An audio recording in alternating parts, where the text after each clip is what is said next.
verte de jalousie. Ce n'est pas juste.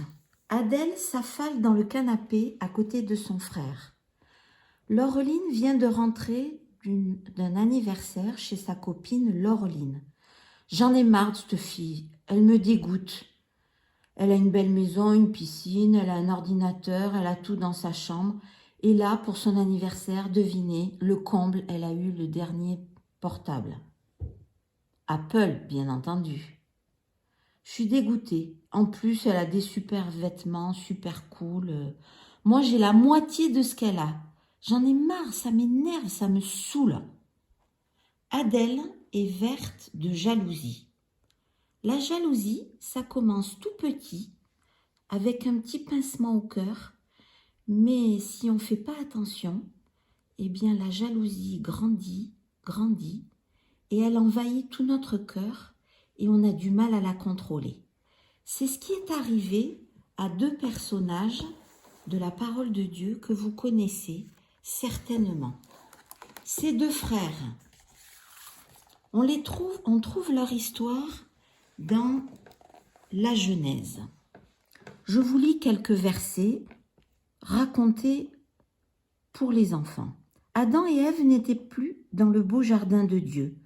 Leur vie était difficile, mais le Seigneur les aimait toujours. Et il leur a fait un merveilleux cadeau qui les a comblés de joie, un beau petit bébé. Ce fut la première naissance du monde, et Ève, ravie, s'écria « J'ai donné vie à un homme avec l'aide de l'Éternel ». Et puis ensuite, ils ont eu un autre petit garçon qu'ils ont appelé Abel. Ils ne se lassaient pas de les contempler. Et certainement, il leur racontait souvent combien la vie était belle quand ils parlaient face à face avec le Seigneur. En grandissant, ces deux garçons ont eu des goûts différents. Comme chacun d'entre nous, Abel aimait les animaux, il est devenu berger, tandis que Caïn préférait devenir cultivateur. Un jour, les deux jeunes gens ont fait une offrande au Seigneur.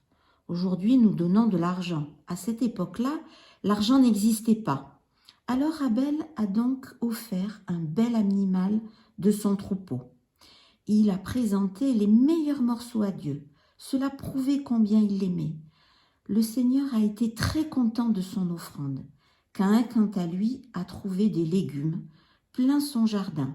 Mais Dieu, qui voit ce qu'il y a dans le cœur de chacun, n'a pas été satisfait. Qu'aurait dû faire Caïn, à ton avis ?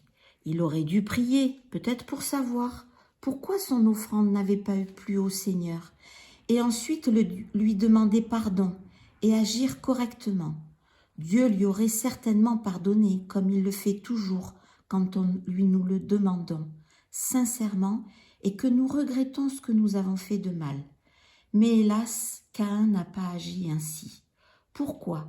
Parce que la jalousie avait envahi son cœur, et que la jalousie, qui est une émotion, l'a amené à faire de mauvaises actions. Et comme vous le savez, Caïn a tué son frère Abel. Quand on lit dans la parole de Dieu, dans l'épître de Jacques, on trouve un verset au chapitre 3 et au verset 16.